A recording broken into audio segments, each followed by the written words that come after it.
Welcome to Building Wealthy Habits podcast. Now, this features content and conversations with me, Randy Barkley, Jeremiah Lee, along with Laura Lee.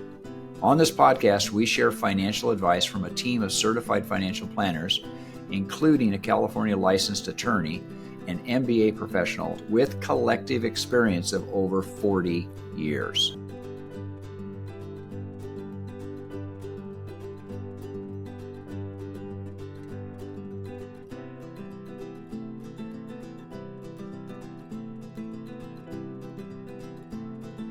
So we just moved in, we expanded our office, and so we added a lot of square footage because we have grown, and so we needed to do that. But all of us now have been pushed into new offices, and I noticed that with me as well as for you guys, that we haven't quite decorated our office the way that we want to. We want to make it personal, but yet professional. So Laura, what's with the jars? I don't get it. I know, right? There's like this balance that we all have to strike between having our office feel cozy enough because we spend so many hours in it and feel a little bit like home. That's at least my opinion. Okay, so these jars serve a few purposes. One, they add a little bit of color in the backdrop and to my office, which I like. But it's covering it a little bit, but there's actually 4 large mason jars back there. So for any of our listeners who don't know, Jeremiah and I are blessed to have 4 kiddos. And this idea actually came from my brother, Joseph. He has 2 kids.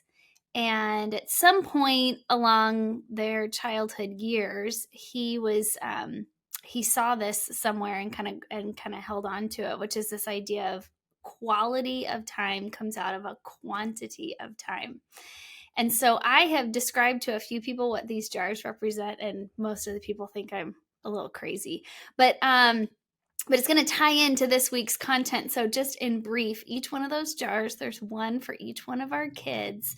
And these little fuzzy, colorful balls represent a week of their life from now until the time that they turn 18, as a symbol of that each week has a significance in terms of the quality time that we spend with them, and the accumulation of it adds to that connection that you have with your kids. So every week I set a reminder in one of my apps and I pull out a pom-pom ball from each jar. So it's like a visual representation of spending time with my kids because time is fleeting. Yeah, and I love the intentionality that you have, but that it makes me sad every single time. Whenever you pull a kid out, like as you notice, the jars, one's very full, and the one on the far left is fairly empty, and that's our oldest child is the more empty one. And every week she pulls out another week gone. But I love the intentionality to say this week matters, this week's important. Time is limited, and to invest in our kids. So, well, it's just a good representation of how fast time is going away, right? And you want to. It's just every mother is going to start crying, and every father is going to get emotional over it. But it's that diminishing time that you have with your children at home, right? Yeah. Yeah, so Joe, it hit home because Joe, my brother, his oldest, actually turned 18 this last year. And I called him. I was on the phone with him, I think a couple days after her birthday, and said, "Hey, what did you guys do to celebrate?" And his comment to me was, "I pulled out the last." I think he had rocks or marbles or something. Like I pulled out the last marble. And that'll get you. That'll get you. It will. So, well, let's segue. Yeah, let's segue. Let's segue. And this week, I think this is a good segue because we're talking about women business owners, women professionals, and you being a women business owner and a women professional, you're managing a lot of things. Part of it being kids, part of it being career, part of it being friends. There's a lot going on, and men juggle things as well. But we want to talk this week specifically about women business owners and women professionals. Yeah. And just a little bit about my background and my heart in this is I'm certainly newer to this career than Randy is on the podcast. And I in my previous career got a chance to work with women business owners from all over the world in a variety of different industries. And they were always very inspiring to me. They were very hardworking. I dove into, there's just a lot of studies been done on how women choose to spend the money that they earn, how it benefits not just their family, but their communities because they're natural nurturers. But how women also in general struggle with things like sticking up for themselves or asking for a promotion, et cetera, et cetera. And so we're going to touch on some of those topics today. But when I transitioned from my last career into this one, what was near and dear to my heart was to continue serving women professionals and women business owners, because although there's a lot of similarities between men and women in terms of business operations, leadership, et cetera, there are some differences. And I think it's really important to kind of take note of what those differences are. So I'm going to kick us off by just introducing a book that I'm going to base some of today's ideas off of. This was a woman who was interviewed on Kitces, Michael Kitces, who has his own podcast. Her name's Bridget Venus Grimes, CFP. For those who are watching this recording, they can see a copy of the book. She's a financial planner who serves women business owners, and the name of her book is called Corner Office Choices. We can include the link in the show notes for anyone who's interested. But all the content in the book is really focused on how she tailors her practice to meet the needs of women business owners. Mm-hmm. That's great. And I think it's a great kickoff of some of the items that are unique to women are just unique to business owners as well. But we can start through that. What are some of the things when you think of a woman business owner, Randy or Laura, what jumps to your mind? What are some of the things that you say, oh, they're probably dealing with this, or we probably need to have a discussion about that? Well, first of all, I remember distinctively the debate between Mitt Romney and Barack Obama. And there was a woman that stood up in an audience where there was participation by all the people and asking questions. And this woman asked a question of the candidates at that time. Her dilemma was how does she meet a budget, and how does she pay for things, and how does she educate her kids and still be able to do all these things without having the father in the household. And Mitt Romney went off and started talking about how that single women after getting divorced or separating from a man or whatever, they fall into, and he started giving all these stats. Mm-hmm. And I sat there listening to it and I went, you idiot. All he would have had to say is that the hardest job in America is a single mom, because a single mom has, like talking about all those things that you mentioned earlier, Laura, it has to nurture, but has to be the authoritarian, has to regulate the activities of the kids, work, bring home, food, keep a roof over their head. And it is a task that most mothers it's a daunting task. That's all he would have had to say. And he would have had virtually every woman in the audience go, okay, this man gets me. Right. And I think that's true with most people. They don't understand how much it takes to raise a child, to raise a family with just one. And particularly it falls mostly on the mother, right? So. Mm-hmm. Mm-hmm. Yeah. And, when I think of either a single income home or a dual income home, kids or no kids, generally speaking, women in business and those who have pursued ownership or leadership within the industry that they work in, you're talking about high achievers. They're driven, intelligent. Many women like to pursue higher education, and the amount of time, potentially debt that they've taken on in order to reach their goals. And so, I have this meme that comes up in my Instagram feed. Maybe they have me pegged, maybe they don't, I don't know. But there's a woman on her Peloton and her head is just down while her legs are still running. And the text reads something like, just trying to be, business owner, mommy of however many kids, running all the errands, doing all the things, but it lists out like all the things that are on her mind. You envision this woman with her head down, right, but her legs are still going. And so I do think that women business owners are incredibly busy, no doubt. They probably struggle with anxiety. They probably regularly have emotions of being overwhelmed. And sometimes, not all the time, but they bring kind of a complex of shame to, we often kind of resort back to this idea of I should have, why didn't I? And it could be directly in relation to their finances or just, in other aspects. Not all women relate that way, but I think it's kind of a commonality that I see among women. So, they're a hybrid of a lot of different mixture of character qualities. Yeah, and I think there's so many things that women specifically can be focusing on, and in the world of social media, trying to measure themselves too. I mean, I think of Pinterest, and you think of throwing just a kid's birthday party, and you think of a professional business owner woman who's doing all sorts of amazing, incredible things in her community, amazing things for her business, amazing things for her employees. But then she may feel the pressure to say, and my kid's birthday party has to look like X or Y. And I love the blog Pinterest Fails, where it shows people who got a Pinterest idea and then it just didn't work out. And some of them are cakes that melted or things. But I think there's this incredible standard in so many areas. And like you said, Laura, like someone who is of the personality that they want to be achievers, they want to be maximizers, they want to do a great job in so many different areas.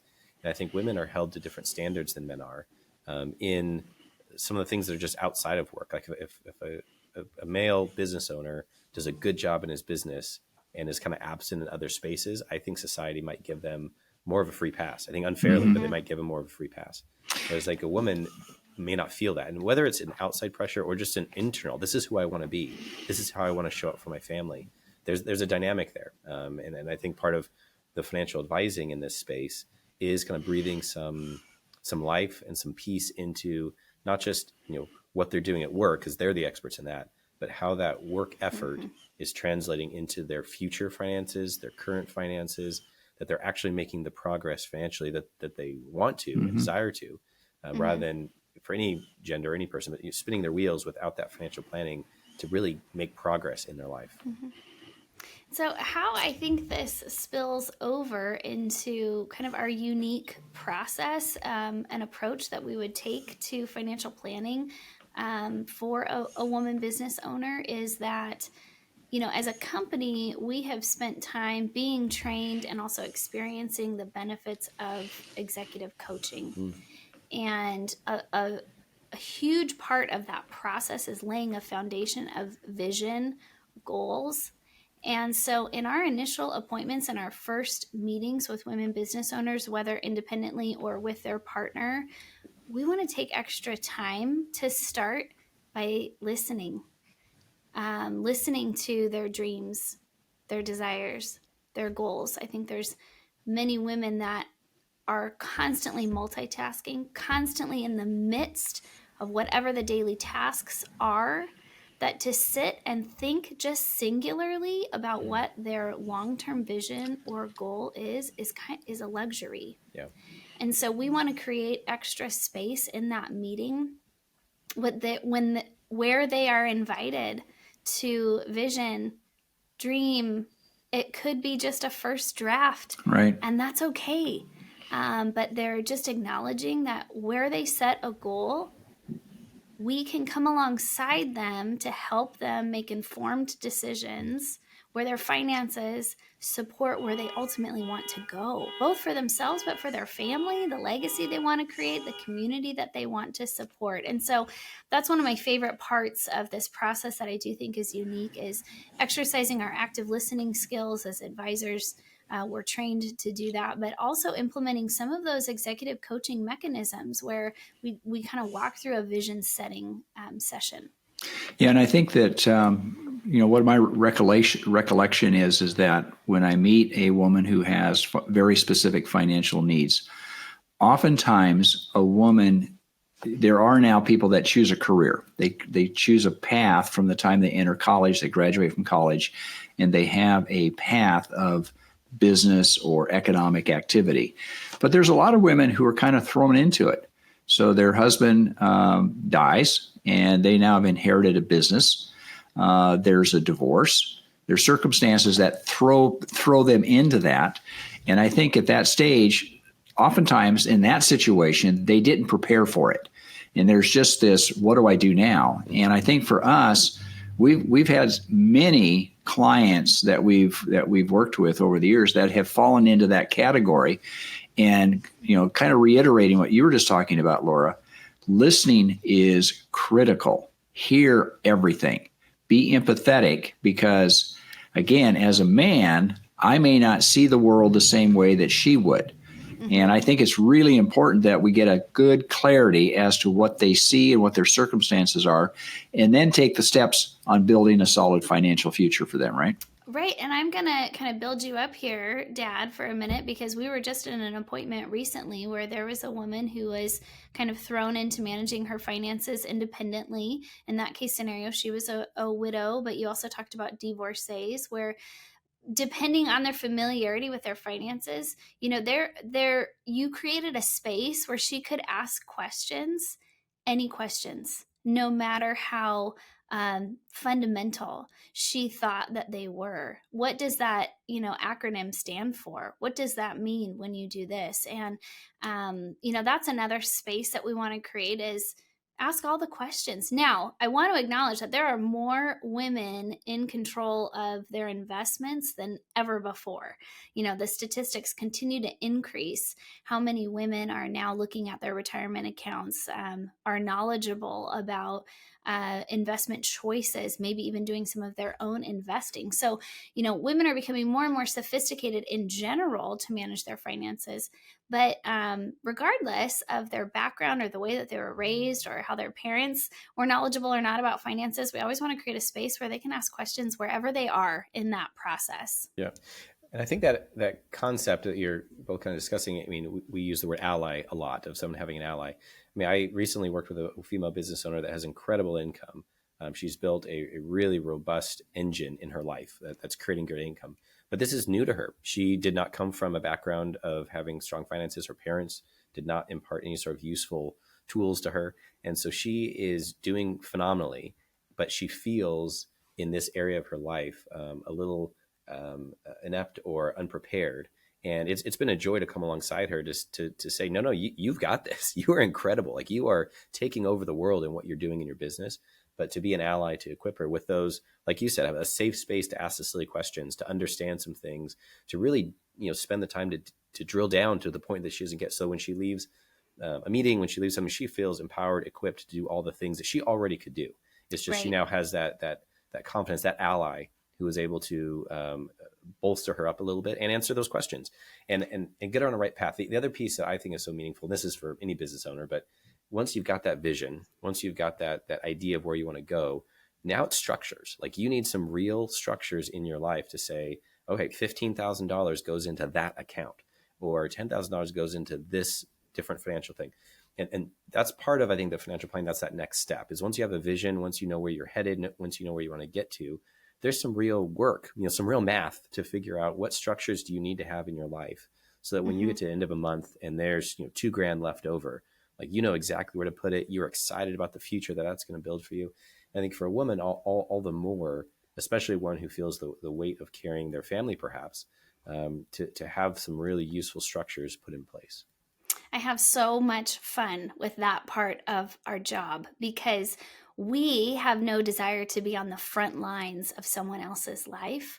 We are the ammunition in their pocket, or the fuel in their jetpack. I know, Jeremiah, you like using that illustration. We believe in their future and their goals, and we get to just be the kind of hidden secret weapon, where we can just give them all the information they need to be able to march forward confidently in their life. And I love that you commented on having $2,000 left in the bank at the end of the month. And I think oftentimes women are the primary spenders in the home. They control a lot of the expenses. And again, these are a little bit stereotypical, but they might be the ones who are making the food choices, the grocery list for the home, school activities, after school activities, things around the family. And so I think that's another space that we want to create and spend extra time when we're talking to women professionals and women business owners, is how to construct a budget, how to track a budget and their spending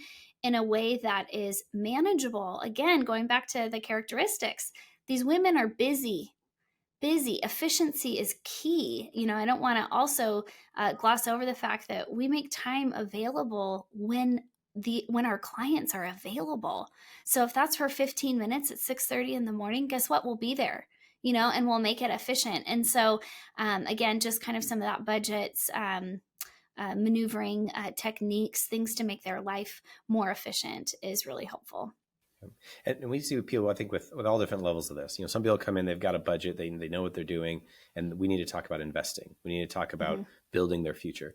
Others come in and say, I have a great business, but I'm not sure where the money's going. And it's interesting the different areas we engage in. And for us, we have a whole process that we keep cycling through to make sure we hit on all the different areas that are relevant to someone's life. But I think for a lot of owners, especially business owners, it's a come as you are type of a discussion. No need to get it right first. Just show up and we'll start from there. Right. And to call you out, Jeremiah, and the benefit that you bring to these conversations is for women business owners that are saying, hey, my business is going great. How do I scale up? What do I do? They might be talking about attracting new capital, hiring people, HR, business agreements, partnership agreements. Did I get the right end? Did I get the good end of the stick? Should I negotiate this, et cetera, et cetera? And so your legal background contributes so greatly to those conversations. And I think in addition to, a lot of people don't recognize that we can often act as a quarterback.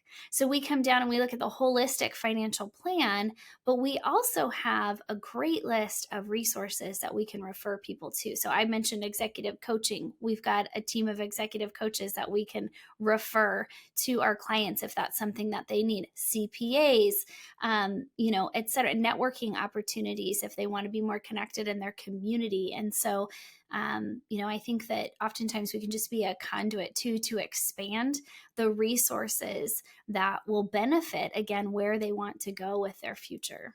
I think one of the most important comments that I can contribute to this conversation is that when we sit down and talk with somebody, they need to know that we are fiduciaries. And explaining to that particular person what a fiduciary is and how we listened to what they have, listen to all their concerns, their fears, their hopes, their dreams, but we don't take advantage in any way, shape, or form that would benefit us. We are there to be their ally, going back to the word that was used earlier, and that it's really important for that person to know that we're not trying to sell them anything, that we're not trying to put them into a position or set them up, so to speak, to buy something. We're coming alongside of them as the best advisors we possibly can be to help them focus on their future and the situation that's in front of them right now so that they're making the best choices that they possibly can make with what they have in front of them. Absolutely. It's so valuable. And I think it's hard to know that in our industry. There's a lot of people that call themselves a financial advisor, right? And that could be someone who works in insurance. And what they do is they sell a product and get a commission. There could be someone who works for one of the larger wirehouses like a Merrill Lynch or something like that. They sell investments, they get a commission. And it's hard to know the difference that the way we are structured is that we don't get commissions. We provide advice, fiduciary advice to our clients to set them on the best path. And it's hard to know that until you get into this industry. And I just tell people that everybody needs an ally in their corner, whether it's us or whether it's somebody else. Like you said, Laura, a place to ask questions that you feel a little embarrassed about. I even think like the easy button, there's a few commercials on that, but we have clients who says, oh man, I need a trust. I'm not sure how to get that done. Well, that's an easy button. Let's just get that done. Or, hey, I need to set up an LLC, or I need to review this partnership agreement. Like those are things that we can turn into an easy button. Similarly, we've had a number of people who they have a bank account that's just building up. They don't know what to do with it. They kind of have that analysis paralysis concept of, I don't want to waste my money, but I'm not sure where to put it. I don't know what to do. Well, there's an easy button for that. Let's get it invested. Let's get it growing. Let's get a investment structure that's prudent for their life. And so I think there's so many of these things that don't need to be a stumbling block and don't need to be a constant struggle on someone's to-do list. We can just get those checked off your list so you can focus on the things that are next. And I want to wrap up our time on this topic. I really enjoyed talking about this. I feel like we could do multiple podcasts here, and we may. So for those who are listening, please send us your topics and the things that you're interested in. But I want to wrap up our time here with a story. So just prior to recording this, my last hour, I spent time on a phone call. A friend of mine who's a female business owner. She runs a digital marketing agency. I've been kind of on the front lines of our digital marketing initiatives here at Tricord and trying to expand and be novel and, all this kind of stuff and being creative with what we're trying to create. And so she had created this society around learning about how to utilize Instagram to grow your business. And I joined for the last hour. And somebody asked the question, how often do people want to see a little touch, a little trickle of your personal life on your professional Instagram account? And so she turned that question back into a question. And she said, well, let me ask everybody who's logged in here, how many of you enjoy seeing little video clips of my life? She said, yesterday I pitched at my kids' softball game because I'm the coach of my kids' softball team. Or the other day when I was making dinner and I posted a video of me making dinner. Now, the content she might have posted could be related or unrelated, but how many of you were interested in seeing kind of a peek into my life?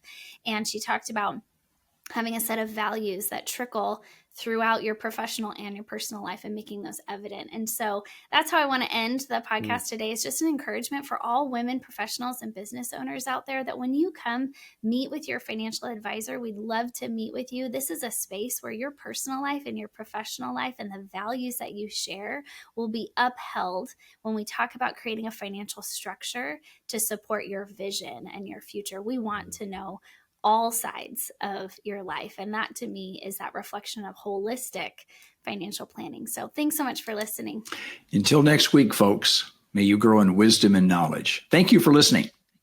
We have a few more things to let you know about before we go. Podcast reviews really help us to serve more people and get this information into the hands of the people who need it.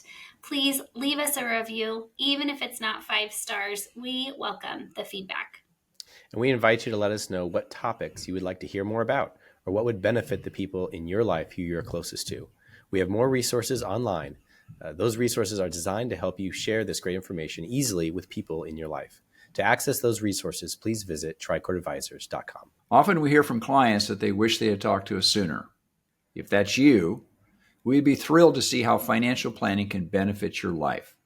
Email us at contact@tricordadvisors.com or simply click on the link in the show notes. This show was produced by Graham Gardner at Model FA. Find out more about how to create a podcast for your financial planning business by visiting modelfa.com. We love creating content that's useful, resourceful, and maybe even a little entertaining. We want to make this mega universe of financial topics and advice applicable and helpful to your life. Remember, at Tricord Advisors, we are your future's best ally.